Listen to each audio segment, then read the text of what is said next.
এই যে আপনারা দেখছেন গতকালকে জানাজা হয়েছে উসমান হাদির, দেখছেন না আপনারা সবাই? লক্ষ লক্ষ নওজোয়ান, আমি গেছি, আপনারা গেছেন, যাইছেন অনেকে হয়তো বা গেছেন। যেটা বলার বাইরে, সে একজন কোরআনের হাফেজ। আল্লামা মুস্তাকুন নবী সাহেব বারাকাল্লাহু ফি হায়াতি কালকে বললেন সে কোরআনের হাফেজ ছিল।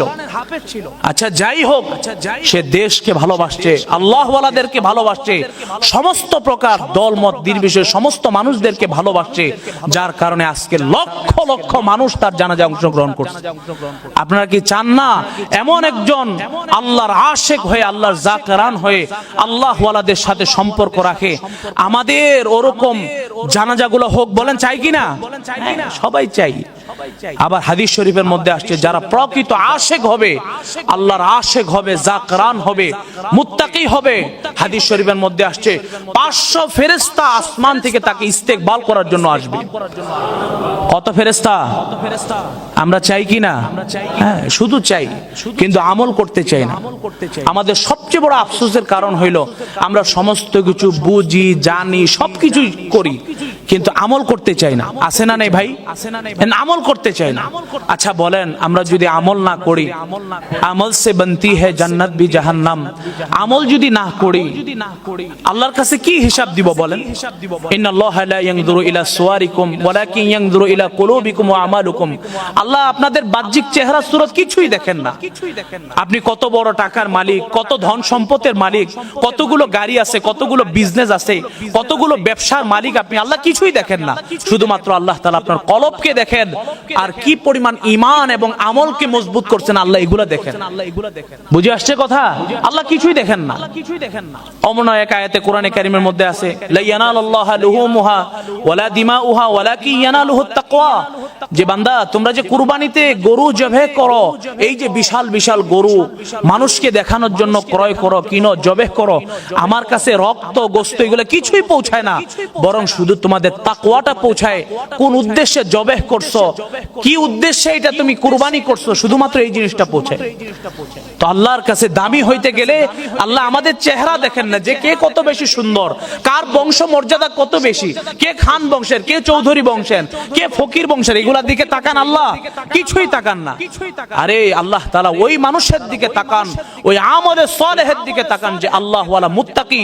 সে যদি একজন দরিদ্র ফ্যামিলিতেও বসবাস করে, একটা কুঠুরি ঘরের মধ্যেও তার বসবাস হয়, জীর্ণ শীর্ণ কাপড়ও সে পরিধান করে, আর সে যদি মুত্তাকি হয়, আল্লাহর কসম আল্লাহর কাছে সবচেয়ে বেশি দাম তার। কথা বলেন ঠিক না বেঠিক? আর একজন দামি অট্টালিকার মধ্যে একদম হাই কোয়ালিফাইড হাই সোসাইটিতে বসবাস করে, একদম ব্রুজ খলিফার প্রথম পর্যায়ের 134 তালার মধ্যে সে বসবাস করে, আল্লাহর দ্বীন মানে না, হুকুম মানে না, আল্লাহর নাফরমানি করে, গুনাহ করে, অশ্লীল মেয়ে নিয়ে সিনেমা করে, অট্টালিকা করে, এর চাইতে লক্ষ কোটি গুণে আল্লাহ ভালোবাসে একজন রিকশাওয়ালা দিন মজুরও যদি আল্লাহ তাআলার পরিপূর্ণ হুকুম মানে, ওই অট্টালিকা থাকার মালিকের চাইতে রিকশাওয়ালাকে আল্লাহ বেশি পছন্দ করে। কথা বলেন ঠিক না বেঠিক? হ্যাঁ, এই জন্য আল্লাহ এগুলো কিছুই দেখেন না। আপনার কি আছে, আপনার কি নাই, এগুলো কিছু তাকান না। হ্যাঁ, এই জন্য অনেকে বলে হুজুরদের কিছু নাই। আরে কিছু দরকার নেই আমাদের, আলহামদুলিল্লাহ আমরা শুধুমাত্র আল্লাহকে চাই। আল্লাহ যদি আমাদের হয়, আমাদের লাশকে যদি কুকুর শ্রীগালো খায়, জঙ্গলের মধ্যেও মাটি দেয়, দামি টাইলস দিয়েও যদি আমাদের কবরকে না সাজানো হয়, মার্জান পাথর দিয়েও যদি আমাদের কবরকে না সাজানো হয়, আল্লাহর কসম আমাদের ঈমান এবং আমল যদি মজবুত হয়, ওই ডাস্টবিনের মধ্যেও যদি আমাদের লাশকে ফেলানো হয়, কুকুর শ্রীগালো যদি আমাদের লাশকে খেয়ে ফেলে, আল্লাহর কাছে সবচেয়ে বেশি দাম। কথা বলেন ঠিক না বেঠিক? আল্লাহর কাছে সবচেয়ে বেশি দাম ইমানদারের। সবচেয়ে বেশি দাম কার কাছে? আল্লাহর কাছে। আমরা কিছুই চাই না, আল্লাহর কাছে শুধু দাম হইতে চাই, আল্লাহর সাথে শুধু দামই হইতে চাই। আমাদের কিছুই দরকার নেই, বাড়ি গাড়ি অট্টালিকার কোনো কিছুই প্রয়োজন নেই। শুধুমাত্র আমরা আল্লাহ তাআলার সান্নিধ্য চাই। কাল কিয়ামতের কঠিন মুসিবতের ময়দানের দিনে আল্লাহর শুধু একটু নুরানি চেহারা, যেটা দেখার জন্য কিয়ামতের কঠিন মুসিবতের ময়দানের দিনে সবাই হাহাকার খা খা হয়ে থাকবে, ওই আল্লাহর নুরানি চেহারাটা দেখতে চাই। কথা বলেন ঠিক না বেঠিক? কিতাবের মধ্যে আসছে কিয়ামতের দিনে মানুষ যখন জান্নাতে হয়ে যাবে, মানুষ যখন জাহান্নামের ফয়সালা হয়ে যাবে, এক শ্রেণীতে যখন জান্নাতের ফয়সালা হয়ে যাবে, এই মানুষরা জান্নাতে যাওয়ার পরও আফসোস করবে, আমি জানি কি পাই নাই, হয়রান লাগতেছে। বুঝে আসছে কথা?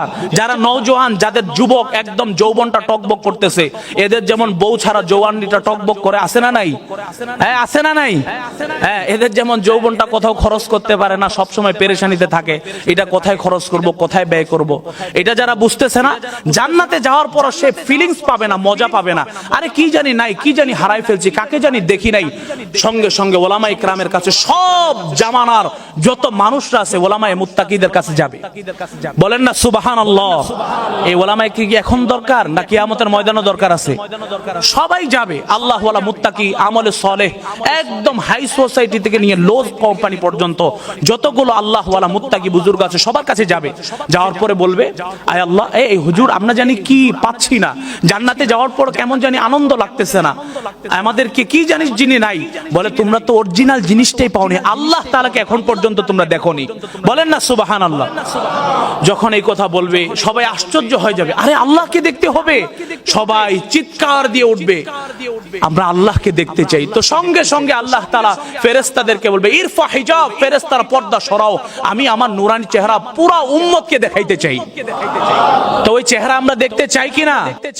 সর্বশেষ ইসলামিক ভিডিও সবার আগে পেতে আল হাদি মিডিয়া সাবস্ক্রাইব করে পাশে থাকা বেল আইকনটি ক্লিক করুন। ধন্যবাদ।